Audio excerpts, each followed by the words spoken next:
Das Hummerl kocht mit dem Pfarrer eine Speis nach einem Rezept von den seiner Großmutter. Aber das wär da so rass, dass sie am Schluss nur einen Joghurt reinhauen müssen.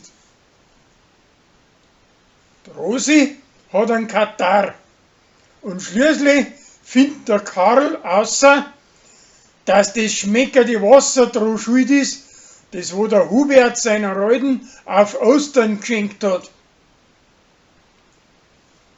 Der Brei hat ein Billett für einen Abend, wo Trachtengewandter vorgeführt werden.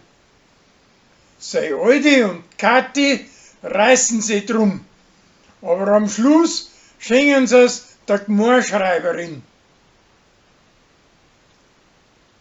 An Rolli sei preisische Gspusi möchte bei der Feuerwehr mittun. Zuerst ist der Gregor schwer dagegen, aber schließlich ist er nachher da dafür. Wegen einem Beutel, wo deppert gelaufen ist, beuten sich die Leute ein, dass ein Rolli seine preisische Pflegtochter mit dem Till schiebt.